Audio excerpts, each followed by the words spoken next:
Muchísimas gracias. Vamos a dar Gracias. lectura de manera muy breve para ya hacerle los micrófonos. Sabemos que estamos ansiosos y el maestro Oscar Navarrete es especialista en arquitectura y defensa legal y aduanera en TLC Asociados. Tiene más de 8 años de experiencia como enlace de alta responsabilidad en 2 administraciones del SAT y es licenciado en negocios internacionales por el Politécnico Nacional y maestro en Derecho Fiscal y Administrativo por el Trinity Law College. Bienvenido, Oscar. Estamos ansiosos. Son de los temas donde más se comen las uñas las empresas, así que adelante el micrófono.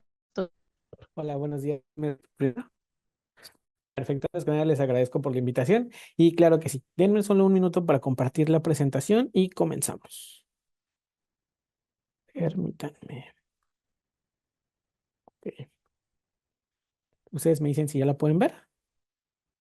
Listo, Oscar, excelente. Ah, muy bien. Pues sí, como saben, pues la mayor modificación o la premura que tienen las empresas por esta publicación del 14 de octubre, pues es relacionada a sus modificaciones de anexo 24. Esta presentación la hice lo más sencilla que pude. Traté de hacer traté de desmenuzar la publicación o esta modificación para que sea lo más entendible posible, aclarar dudas, ver por qué es que estamos considerando el plazo máximo para su presentación, cosas que a lo mejor la propia publicación no establece.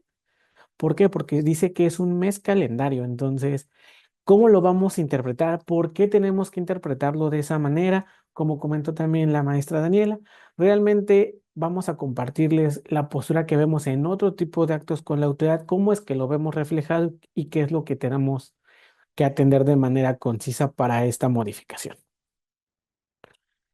Bien, como les decía, pues antes que nada debemos de ubicar el origen. ¿Dónde es que salió esta publicación? Como todas aquellas reformas, recordemos que el Diario Oficial de la Federación es el medio oficial mediante el cual la autoridad nos tiene que dar a conocer las modificaciones. En este caso en específico para las reglas de comercio exterior y sus anexos. Este se publicó en su edición vespertina el 14 de octubre.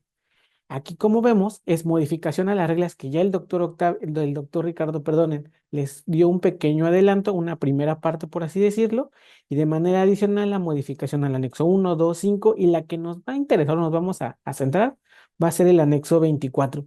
De manera general, esta modificación señala que entra en vigor a este con salvedad algunos formatos en específico, y el doctor les adelantó que el cumplimiento de obligaciones para empresas con certificaciones en IVAYEPS o OEA, pues obviamente empiezan a partir de que nos renovamos, pero el primero transitorio pues nos dice que es al día siguiente más estas excepciones, ¿ok?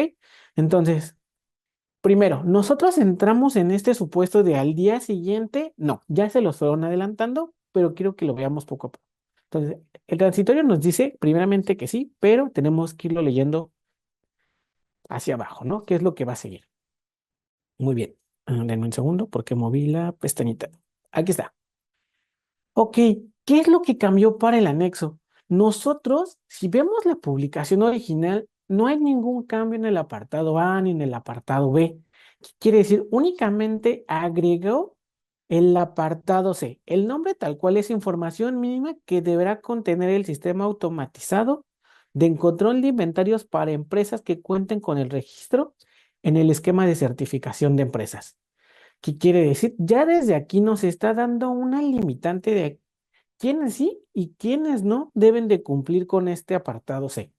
No por ser empresa IMEX debes de estar sujeto, ¿ok? Entonces, porque estamos muy familiarizados con que el anexo 24 sea exclusivamente o el 90% para las empresas IMEX, pero recordemos que también está la parte del rubro B, que es para el CECIT o EAS rubro CECIT. Entonces, tenemos que identificar si estamos en estos supuestos. Si nosotros abriéramos tal cual el anexo, te dice sobre qué reglas se está llamando o qué artículos de la ley, pero realmente ya el título como tal de este nuevo anexo, de este nuevo apartado agregado, ya nos está demilitando registro en el esquema de certificación de empresas.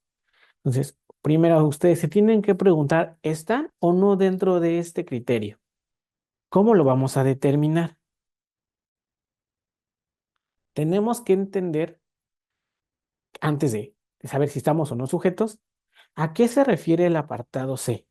Lo podemos definir como unas nuevas obligaciones, no modificar las que ya tenemos, simplemente le añade obligaciones a lo que ya estábamos cumpliendo.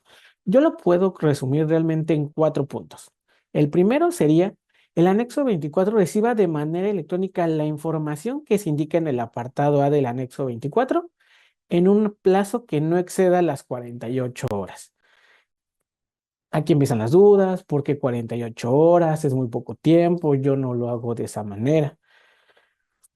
Sí, entendemos ese punto, pero realmente, ¿qué nos está diciendo la primera obligación? Es cumplir con algo que ya estaba previsto directamente desde que nosotros como empresa IMEX nos otorgaron este programa, ¿ok?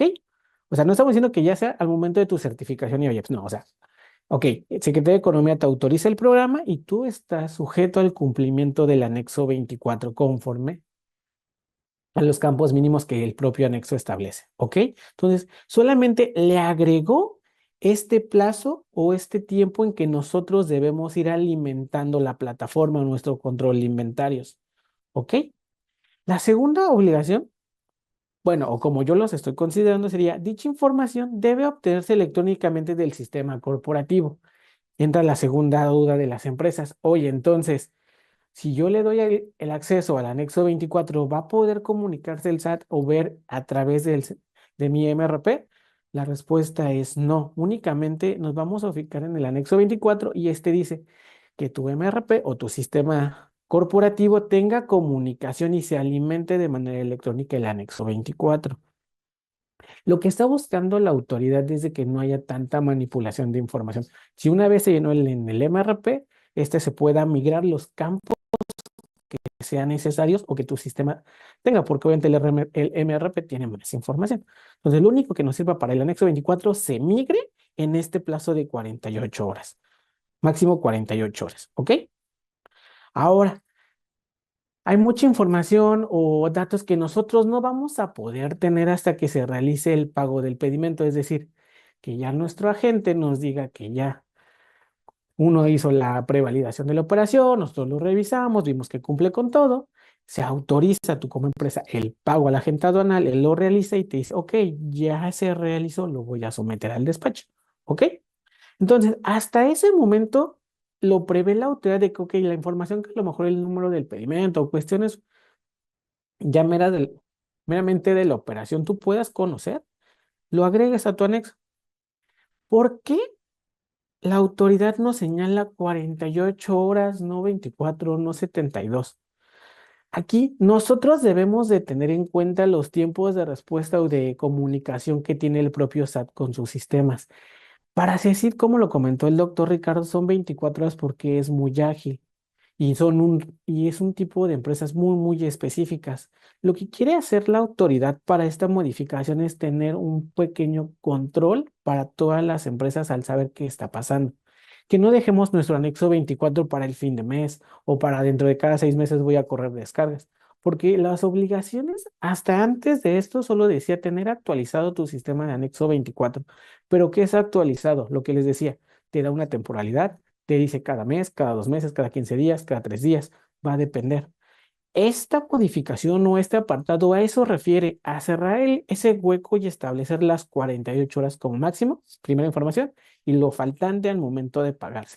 Oye, que mis consolidados, perfecto, o sea, cuando ya cierres el consolidado es cuando tú vas a poder tener toda tu información y la debes de subir, ¿ok? Y esta información o todo esto tiene que estar a través de en línea para que la autoridad se conecte, ¿no? Permitir el acceso en línea a la autoridad. Y es la tercera gran duda que tienen las empresas. ¿Cómo se va a conectar? ¿A qué hora se va a conectar? ¿Quién se va a conectar? ¿La persona que se conecte tiene conocimiento de mi sistema? Y infinidad de preguntas, ¿no? O sea, ¿debo de cumplir? ¿Le debo de mandar una liga? Yo me voy a conectar con el SAT, le voy a explicar cómo lo tiene que hacer. Nada de todas estas preguntas está resuelta al día de hoy, ¿ok? Únicamente la autoridad sacó la publicación y es, yo autoridad quiero saber de manera remota cómo está tu anexo 24. ¿Qué quiere decir? Ya lo que les decía de los tiempos de respuesta de la autoridad entre sus sistemas. Si no mal recuerdo, Cuando nosotros tramitamos un pedimento, la autoridad, o en este caso el DARASET que nos mandan de manera mensual, tarda para la autoridad en reflejarse entre 24 y 48 horas. Dejémoslo en 48. ¿Eso qué quiere decir? La autoridad no va a conocer de tu pedimento hasta 2 días después, aproximadamente. No vamos a ponerle tiempos definidos. Entonces, si ellos dicen, el día de hoy, 5 de noviembre, quiero revisar tus operaciones, él podría ver de manera general todo lo que has importado y exportado hasta el 3 de noviembre. Por eso es que nos da este plazo de 48 horas, porque él tampoco, como área fiscalizadora dentro de una institución, no lo puede conocer antes, ¿ok? Entonces, ese es un punto muy importante que ustedes tienen que saber. Te lo piden 48 horas porque hasta ese momento él puede saber que tramitaste ese pedimento.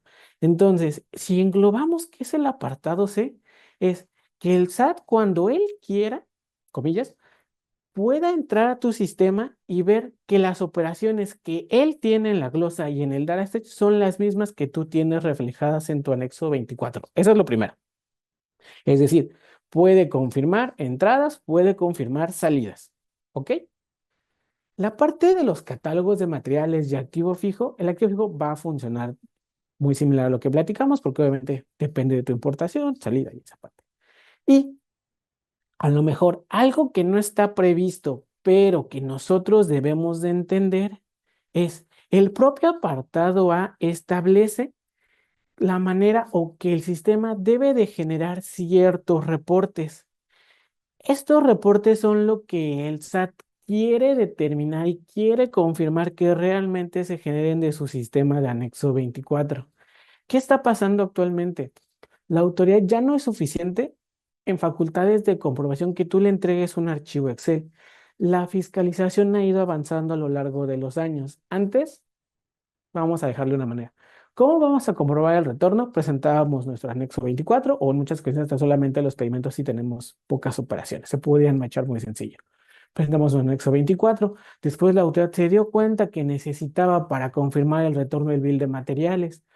Luego se dio cuenta que también esta información necesitaba extraerse de un sistema de control de inventarios de manera automatizada. Entonces ya nos pedían las capturas de pantalla de qué sistema tenemos.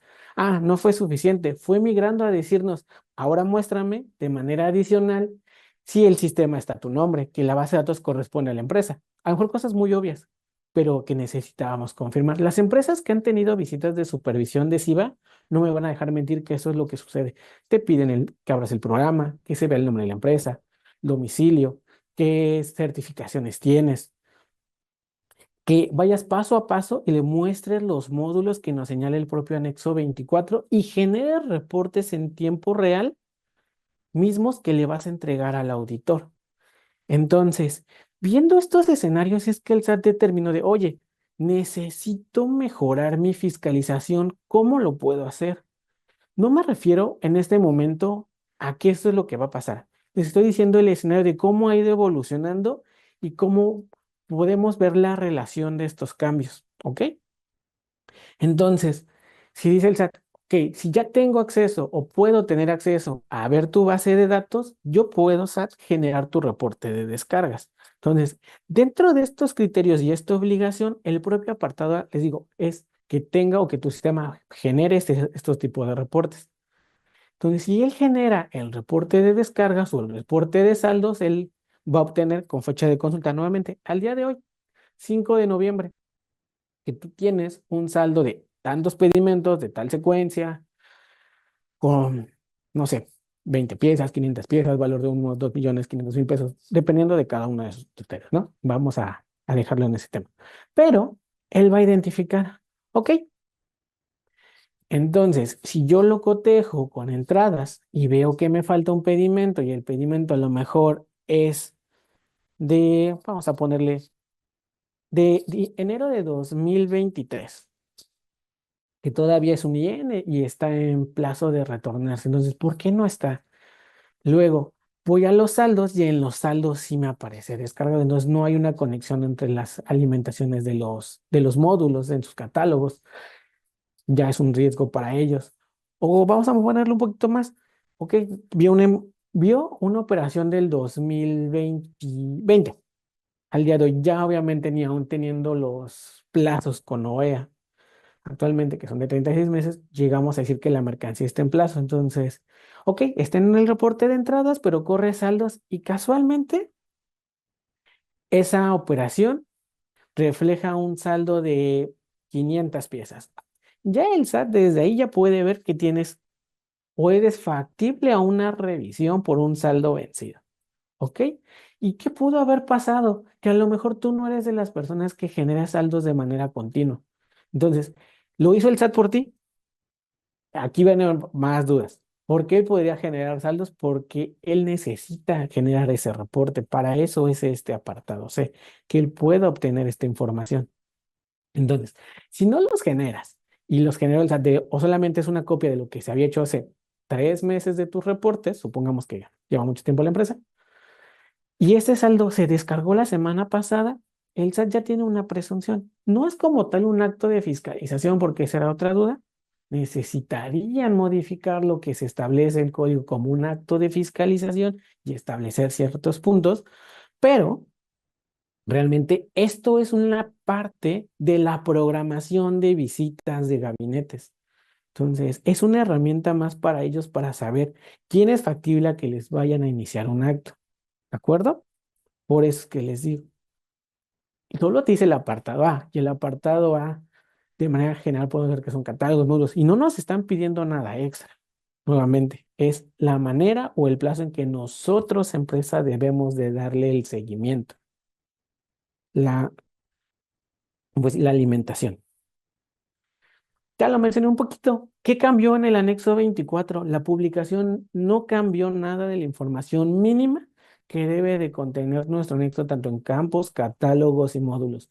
No nos están pidiendo algo que no teníamos ya previamente establecido. Bien importante definirlo. ¿Por qué? Simplemente es un acceso. La información tuya la tenías que tener tú como empresa IMEX, tú tienes que tener ese control de inventario. Como empresa certificada IVALLEPS debes de tener todavía un control un poco a lo mejor es más constante. ¿Por qué? Porque presentas informes de descargo al sistema de control de cuentas, créditos y garantías, el anexo 30. Entonces, no nos está pidiendo algo extra que solamente recortar o delimitar los tiempos en lo que lo vamos a alimentar. Ok. Y les puse en la parte del penúltimo párrafo del apartado C para que veamos qué dice tal cual. El sistema deberá estar formado por lo menos con los catálogos y módulos señalados en el apartado A del presente anexo. Va ligado a lo que les decía. El apartado A ya contempla los reportes. Entonces, los usuarios y contraseñas que se creen o que se están creando deben de tener la facultad de generar este reporte de consulta. ¿Qué quiere decir? No es que ellos lo habiliten. Por eso les decía, si vemos el ejemplo de que el SAT generar descargas, pues ya te está alterando tu información. Entonces debe ser, al momento que él genere el reporte de descargas, es sobre uno que tú ya generaste previamente, que sea la muestra de algo que el sistema ya ejecutó, no que las ejecute en ese momento. ¿Ok?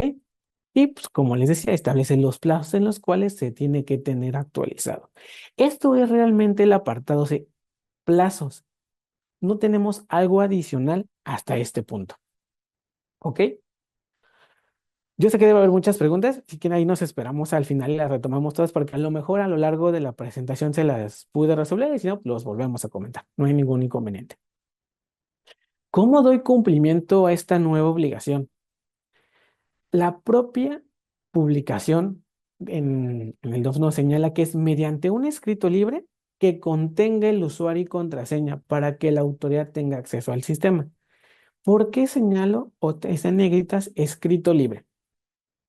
Ya desde ahí nos va a llevar directamente a nuestro segundo párrafo que están viendo, es presentarse en la oficialía de partes. Necesitas hacer un escrito físico con firma autógrafa del representante legal, presentarse en Ciudad de México, que no lo establece como tal la publicación, pero dice oficialía de partes de la GASE. ¿Dónde están las oficinas o dónde está la oficialía de partes de la GASE? En Bansen, en Ciudad de México, enfrente de la Alameda. Entonces, ya desde ahí, tú tienes que estar previendo los tiempos para ir a presentarlo. No estoy hablando todavía, el tercer párrafo sí, de cuándo debemos de dar cumplimiento, pero es, necesito hacer el escrito, necesito conseguir la firma. Entonces, mi representante legal está o no está en México. ¿Me puede firmar? Tengo más de un representante. ¿Quién puede firmar? ¿Ok? El escrito y tal cual lo señala. Usuario y contraseña. No me está pidiendo la autoridad. Oye, dime el manual, dime paso a paso cómo me conecto, dame una VPN, dime todas las opciones que yo pueda hacer. Genérame el mejor instructivo que puedas hacer de cómo yo manipular tu anexo 24 para entrar. No, tampoco te está estableciendo qué tiene que tener ese usuario y contraseña, qué facultades. Todavía no te lo está precisando.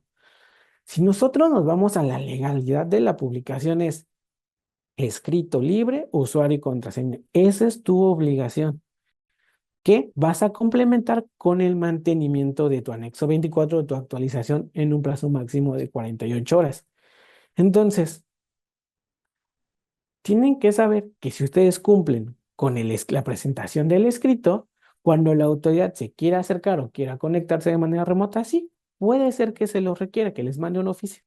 Es muy diferente que te requiera los accesos o la medio de conectarse vía remota a que te diga que incumpliste por no presentarlo. Son causales o cosas totalmente distintas. ¿De acuerdo? Entonces, ya previmos qué tenemos que entregar, cómo lo vamos a entregar, en dónde lo vamos a entregar. ¿Ok? Ahora, ¿qué quiere decir? Recordemos que si estamos en Ciudad de México, o bueno, la oficina está en Ciudad de México, no solamente tenemos IMEX en esa entidad, tenemos a lo largo del país. La mayoría de las máquinas están en frontera norte, entonces tienen que prever la manera en la que tienen que dar cumplimiento dentro del plazo.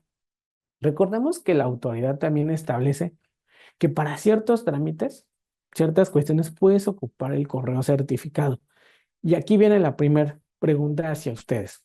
¿Van a tomar el riesgo de hacerlo a través de un correo certificado? ¿Tienes la certeza de que va a llegar el día 15? A lo mejor el propio correo dice, sí, garantizo que llegue el día 13. Pero tú no estás contemplando el factor humano en oficialidad de partes. Recordemos que no somos dos, tres, ni 10 empresas las que van a presentar el escrito. Y estoy casi seguro que la mayoría aún no lo presenta. Entonces, vamos a ponerle números. Si nosotros estamos el día 5, lo más seguro es que entre la siguiente semana, de lunes al viernes 15, va a estar saturado oficialidad de partes. Y por lo menos el miércoles 13 al 15, la gente va a estar formada horas y horas para entregar su oficio. Entonces, si la paquetería llega, se forma y no le tocó ese día, va a regresar al siguiente. Y así sucesivamente. Él no tiene la necesidad de o la obligación de presentarlos. Te lo contrataron para el servicio, sí, pero no vas a estar contemplando ese factor que a lo mejor vas a encontrar allá afuera de las oficinas de la gas. Entonces, es algo que ustedes a lo mejor ya habían previsto, hay otras que no. Por eso es que lo transmitimos de esta manera. Tiempos. Es bien importante el tiempo en que se va a presentar. Aquí, la propia publicación nos dice que se tiene un plazo de un mes contado a partir de la entrada en vigor. Y es lo que les decía, particularidades de que primero nos dice el transitorio que al día siguiente, el para las empresas con certificación en IVA-IEPS o OEA, Operador Económico Autorizado. Pero en específico, que lo que él también comentaba, esta obligación de presentar el escrito, el transitorio cuarto establece que es un plazo de un mes contado a partir de la entrada en vigor. Entonces, muchas personas van a decir, ¿y cómo cuento el mes? ¿A qué se refiere? Voy a contar sábados y domingos, no los cuento. Ya estas dudas las establece el propio Código Fiscal. Nuestro artículo 12 del Código Fiscal establece los plazos. ¿Qué quiere decir? Si nosotros buscáramos el código, no recuerdo el párrafo ahorita, la verdad, te dice, aquellos plazos en donde la autoridad los establezca como mes o como año, van a se van a considerar el mismo día que entren efectos, en ese caso para el mes, al mes siguiente. Es decir, si nosotros, como les decía, esta publicación se publicó, perdón, el 14 de octubre en la vespertina, automáticamente entra en vigor el día 15 de octubre, el propio artículo 12 del código ya nos establece que al decir un mes, automáticamente debemos de considerar el mismo 15, pero del mes de noviembre. ¿Ok? Eso les va a quitar también la duda de, oye, que muchos dicen que el 14 o cuando se vence, no tengo la certeza. Es el 15 de noviembre. ¿Ok? El propio código 2, artículo 12 del Código Fiscal nos los va a complementar. Ahora, ¿te debes de esperar al día 15? Pues con lo que te contaba de los tiempos, oficialía y las personas que van a estar ahí, pues no te esperes al día 15 para presentarlo. Preséntalo si puedes ya, o de más tarde entre el 11 y el 13 sería la recomendación ideal, ¿no? Oye, que no puedo, que me voy a esperar al día 14, ok, vete a formar lo más temprano que puedas. Y déjenme cambiar la otra. Ah, perfecto. ¿Quiénes están obligados a cumplir el apartado C? Ya lo platicamos un poquito. El propio nombre nos lo señala. Empresas con el registro en el esquema de certificación. Perdón, registro en el esquema de certificación de empresas. Que nos lo establece, ya lo comentó un poco el doctor Ricardo, es la regla 711. Esta regla son los requisitos generales. Dependiendo de qué tipo de certificación busquemos, nos va a aplicar otra regla. En complemento, la 712, la 713, la 714. ¿Ok? Entonces, si nosotros vemos, y es de las modificaciones que ya el doctor Octavio, el doctor Ricardo nos dijo, fue la fracción 14 establece llevar el control de inventarios de conformidad con el artículo 59, fracción primera de la ley, en términos del anexo 24, apartado C. Ok, ¿por qué hacen toda esta mención? Recordemos que el control de inventarios no solamente es obligatorio para las empresas IMEX. El artículo 59, fracción primera, ya te establece que en las importaciones y todo el tema, ¿no? Aquellas importaciones definitivas. Pero para estas empresas que no tienen un programa IMEX, no es tan riguroso o con tantos criterios como un anexo 24. Simplemente que entregues un reporte en Excel es suficiente. Pero para las IMEX no. ¿Por qué? Porque tenemos los lineamientos, el anexo 24 como tal.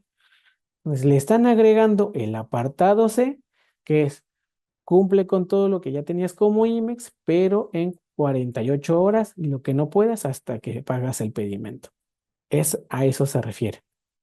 Y como tal, aquí la propia regla nos establece que quiénes son este registro de empresas o a qué se va enfocado. Son a empresas con modalidades de IVA y EPS, comercializadora importadora, operador económico autorizado y socio comercial certificado. Todavía tenemos dudas de si nos aplica o no nos aplica. Vamos a identificarlo más fácil. Ok, para empezar, ¿eres una empresa IMEX? ¿Sí o no? Podemos hacer un diagrama de selección, ¿no? De flujo. Ok, no soy empresa IMEX, no estás obligado. Tienes una plática gratis. Ahora, si soy una empresa IMEX. Ah, perfecto. Tengo una certificación en IVA y EPS, cualquiera de los rubros, porque también esa es otra duda. Oye, pero soy pobre. Si soy A, debo cumplir, pero si soy triple A, debo cumplir porque mi propia regla no lo establece. Recordemos que para los rubros siempre te dice, en este caso para la certificación IVA y EPS, si buscas el rubro AA y AAA, dice, debe de cumplir con los registros que establece la regla y nos manda a la regla correspondiente al rubro. Entonces, si la propia regla A nos establece ya estos criterios, más la 711, que es la manera general, pues obviamente nos va a aplicar. No tratemos de darle la vuelta, ¿verdad? Estamos sujetos. ¿Ok? Ok, soy una persona nueva, no tengo tanto conocimiento de a lo mejor del área de comercio, o cómo lo puedo identificar más rápido. Si tú al momento de que tramitas pedimentos declaras forma de pago 21, estás obligado a cumplir con esta obligación. Así de sencillo. Ya te evité buscar a lo mejor tus oficios y muchas cositas. ¿Va? Más fácil para ustedes. ¿Quiénes más están obligados? Empresas IMEX con certificación en OEA, Operador Económico Autorizado. Recordemos que Operador Económico Autorizado tiene algunos rubros que como tal su propia naturaleza no los obliga a tener un programa IMEX. Entonces, esos por obviedad quedan también fuera de esta obligación. Y pues no está de más precisar quiénes no están obligados a cumplir con esta obligación. Empezamos. Voy a empezar desde abajo. Empresas que no tienen autorización o programa IMEX. Empresas que tienen IMEX pero no tienen IVA y EPS, no tienen este beneficio del crédito de IVA. Empresas que tienen autorizado la fianza, que es otra duda, porque puedes decir, yo sé que también no pagó IVA, pero en algún momento tramité una fianza. ¿Debo de cumplirlo? No. ¿Por qué? Porque la obligación está en la 711. Las empresas con fianza se encuentran reguladas o se encuentran los requisitos en la 741. Entonces, no, tú no estás en este supuesto. ¿Cómo lo vas a identificar? Forma de pago 22 en IVA y IEPS en el pedimento. Si eres de este tipo de empresas, tú no tienes que cumplir. ¿Ok? Otro de los puntos, y también vamos a darle un poquito obvio, es empresas IMEX en certificación OEA rubro CECIT. Ya automáticamente el rubro CECIT tiene su apartado y son 24 horas, ya lo habíamos enseñado. Se va a contradecir si dices, ok, primero me hice 48, pero de aquí dice que soy 24, entonces, ¿con cuál cumplo? Por eso CECIT tiene su apartado B en específico y el cual ya te estipula sus plazos. ¿De acuerdo?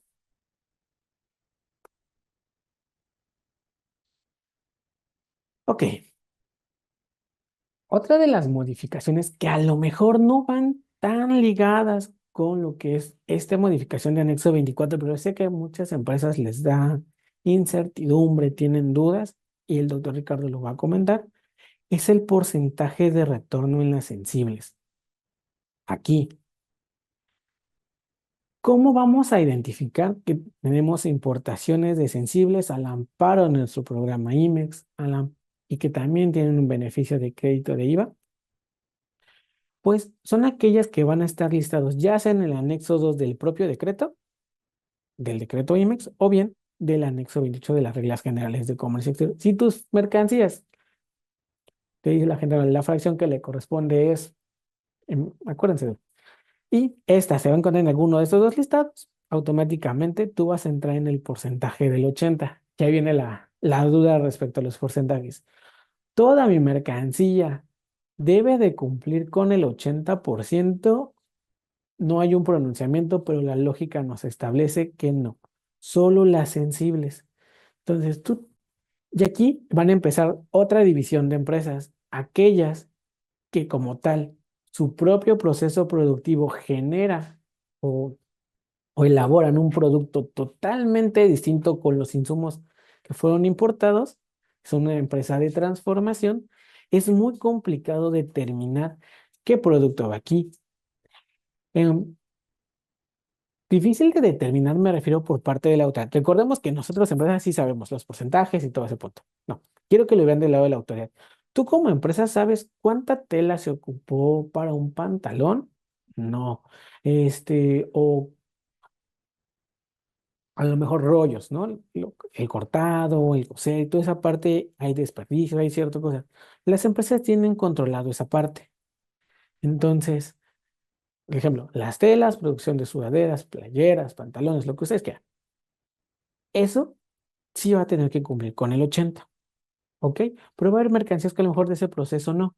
Si son las mínimas, te va a dar un poquito lo mismo, por así decirlo, porque tu fuerte van a ser las sensibles, entonces te vas a pegar al 80 y automáticamente vas a cumplir con tu otro porcentaje de retorno, que es el párrafo de abajo. El 60% como tal prevalece. No hay una modificación, solamente hacen la separación de que es para aquellas empresas que los insumos que importes no sean catalogados como sensibles. Entonces, tenemos dos porcentajes al cuales cumplir, 60 y 80. Como les decía, las de transformación, muy, van a ser muy pocas que la autoridad va a saber. O sea, te van a tener que encuadrar de alguna manera en el porcentaje del 80. Pero ¿qué pasa con aquellas empresas que tienen un IMEX de servicio? Que tal cual importan calzado, solamente lo empaquetan o lo almacenan y se vuelven a exportar.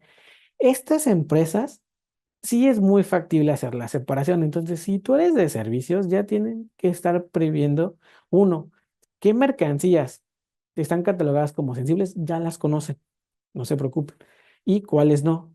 Y aquí tener el seguimiento de cumplo o no cumplo con el porcentaje del 80 y aquellos que no son sensibles, sigo manteniendo el 80, sigo manteniendo el 60 o no. Porque el no cumplir con alguno de los dos porcentajes, como bien hemos visto y los hemos comentado en previas conferencias, es una causal de requerimiento. Entonces, ya con esto nosotros tenemos que prever muchos escenarios. Recuerden, y a lo mejor muchos de ustedes no saben cómo se generan los porcentajes de retorno, pero realmente es muy sencillo. Antes que el SAT publicara esta modificación o el agrego del apartado C, ¿qué es lo que tiene a la mano para saber cuántas mercancías has importado y has exportado? Únicamente tu este. Entonces, este porcentaje se genera sobre el valor que tú estás declarando en tus pedimentos. Entonces, si la autoridad va a seguir revisando de esta manera, solamente es revisión de valor de entradas contra el de salidas y te va a dar, bueno, te va a dar el porcentaje, ¿no? Exportaciones sobre importaciones y vamos a ver si cumplimos o no. Entonces, si tú eres una empresa 100% maquiladora, no vas a tener ningún inconveniente. Automáticamente vas a cumplir ya sea el 80, 60, 90% que te pide. Sé que es un porcentaje que no es a lo que voy. ¿Por qué? Porque toda tu operación como entra se retorna al extranjero. No vas a tener ninguna fluctuación. Siempre vas a tener un porcentaje superior al 100% por el propio valor del servicio o la producción que estás haciendo. Aun y cuando te dediques al servicio, el zapato que entró a 3 4 dólares, lo almacenas, le vas a cobrar, no sé, $1, 50 centavos de dólar por el almacenaje, ya le ganaste ese pequeño monto con valor, te va dando los piquitos que aun y cuando no retornes el 70 60% tal cual el producto en términos de valor ya lo hiciste, puede estar en 70 80 o hasta 90. ¿Ok? Y igual, nuevamente, muchas empresas teniendo dudas de a quién la aplica, a quién no la aplica. Los porcentajes aplica para todas las empresas Cashion y Valleps a su rubro A, AA, AAA, 712 o 713. Y la parte importante, por lo menos esta, que son las modificaciones, entran en vigor una vez que la empresa se haya renovado. Nosotros sabemos que la mayoría de las empresas les tocó el cambio del año pasado. Quiere decir, recordemos que también el SAT tuvo una publicación antes de Navidad, que fue antes de diciembre. Si tú te renuevas, plazos de las certificaciones van a tener una vigencia independientemente del rubro de un año, A, AA o AAA. Conocemos que anteriormente era a un año, AA 2 años, AAA 2 años. Entonces, si fuiste de esas empresas que se renovó en diciembre, más o menos la fecha, estoy casi seguro que si tu oficio llegó en enero, va a decir que tu vigencia es de un año y ya lo viste, no importa qué rubro seas. Hay poquitas empresas que su oficio se alcanzó a emitir a principios de enero, obviamente por las fechas de sus certificaciones, y estas todavía dicen AAA con vigencia de 3 años. ¿Qué quiere decir? Esta obligación, 30% lo estar viendo hasta el 2027. Son de esas empresas que todavía se salvaron. Pero como les decía, aquellas que sí entraron en la modificación o en la renovación anterior del año pasado, pues ya en este diciembre, que es en la mayoría de las empresas, van a entrar a este esquema del 80%, ¿ok? Entonces, automáticamente, como la propia regla nos señala, una vez presentada la renovación, vamos a dar como renovados al día siguiente de que se vence el plazo del oficio de la resolución anterior. Un ejemplo, el 10 de enero de 2025, por tiempo, a partir del 11 de enero, tú ya estás obligado a cumplir este retorno. ¿Ok? Entonces, aquí, como lo comentaron, pues realmente no puede ser retroactivo, no te puede afectar, siempre y cuando no estés todavía en el supuesto de que ya me voy a renovar. Una vez que ya estés renovado, ve cuando inicia tu siguiente plazo y a partir de ahí entran en vigor todas estas modificaciones. Entonces, esa es la presentación que yo tenía. Realmente unas recomendaciones finales para que ustedes puedan tenerlo en cuenta es presentar el escrito de manera presencial. No me de que ustedes o el representante vaya directamente a la oficina. No confíen a lo mejor en el servicio de mensajería, no porque no lo puedan, es simplemente está en riesgo a lo mejor su certificación, pero más que nada no están visualizando la cantidad de personas o empresas que van a estar ahí formadas así al mismo tiempo que ustedes. Y les digo, pero voy a decir, yo no llegué hoy, mañana me cerraron la ventanilla y así va a ir sucesivamente. Entonces, solo pónganse a pensar en eso, ¿de acuerdo? La recomendación, presentar únicamente usuario, el manual, la guía, el acceso, tal cual la publicación no pide eso. Oye, pero se sobreentiende, ya no se establece que es de manera electrónica la comunicación de la autoridad de la conexión. Y totalmente de acuerdo, pero no te pide textualmente compárteme el acceso, la manera en que yo me voy a conectar a la autoridad. Entonces tú estás cumpliendo cabalmente con usuario y contraseña. ¿De acuerdo? Aquí, igual, muchos han preguntado, oye, ¿qué tan viable es que tengamos una prórroga? Ya lo comentó el doctor Octavio, es cumplimiento. Realmente no hay una postura o si tenga algo de la autoridad que diga que este plazo se va a recorrer. Entonces, no te confíes y llegues al último día. ¿De acuerdo? Temas poquito más delicados, oye, me conviene, no me conviene cumplir, y si no me conviene, pues algunas empresas quieren irse directamente al amparo.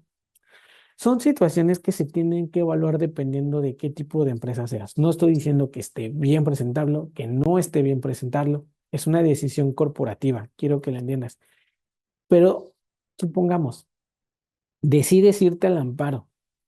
Es porque no quieres compartir o tienes algún riesgo para una conexión remota, totalmente. Puede ser que sí ese motivo. O es porque no tienes una base de datos y no tienes que mostrar a la autoridad para cumplir. Eso es lo que van a ver. Entonces, va a tener un tiempo de respuesta si le ingresan, si procede o no procede. Pero ustedes tienen que entender que esta obligación nuevamente no fue nueva, simplemente nos pactó tiempos. Entonces, ya estamos hablando de algo que teníamos hace muchos años, algo a lo cual nosotros nos sometimos como empresa al querer tener un programa IMEX. ¿Ok? Y el tema el punto 3, determinar la manera adecuada para el acceso a la autoridad. Les decía, ok, no estoy diciendo que no trabajen en generar la liga, la nube o la manera en que su proveedor se los esté proporcionando o determinando o poniéndose de acuerdo entre ambas partes. Es, cumples con el escrito, pero de manera paralela y en lo que la autoridad recibe toda esta información, les digo, son muchísimos escritos los que van a llegar. Tú ya trabajaste con tu proveedor, determinaste que si la mejor manera fue la nube o un TeamViewer o simplemente el propio anexo va a permitir con el usuario y contraseña que tú le diste a la autoridad tener ciertos candados, es decir, que no tenga el acceso a la totalidad de tu anexo 24 porque no quiere eso, quiere visualizar que la información esté actualizada y que pueda generar reportes. ¿Ok? Y va ligado con el punto 4. Tener o el acceso debe tener facultades de consulta y generación de reportes. Por eso les comentaba hace poquito. Generación no es de que él puede ejecutar una descarga, es yo generé una descarga y esa descarga, si el SAT la quiere visualizar, es la que le muestre, que la genere del sistema. Entonces, regresando al tema de auditoría, ya pasamos toda esta evolución y ya este punto es, yo SAT quiero tener la certeza de que el anexo 24 que me muestres en una revisión esté directamente extraído de tu sistema. Eso es lo que ya quiere garantizar entre toda esta información, es estar totalmente seguro de que no le moviste nada. Que cuando generaste el reporte, viste errores, los modificaste en el Excel y le entregaste el reporte. Eso es lo que quiere evitar. A eso va ligado este tipo de modificaciones. El que lo que esté en el sistema y lo que entregues a la autoridad sea absolutamente lo mismo. Aquí van a entrar ciertas cuestiones. No es lo mismo tener un no retorno de mercancías que no tener actualizado el anexo 24. Son cosas y causales totalmente diferentes.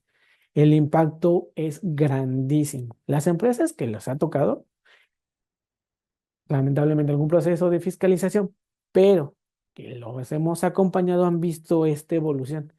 Créditos millonarios por un no retorno a terminar en una evaluación posible de, oye, la sanción fue, no tuve actualizado este catálogo, por lo cual no tengo actualizado mi sistema de anexo 24 y fue una multa que no va a superar los 50,000 pesos.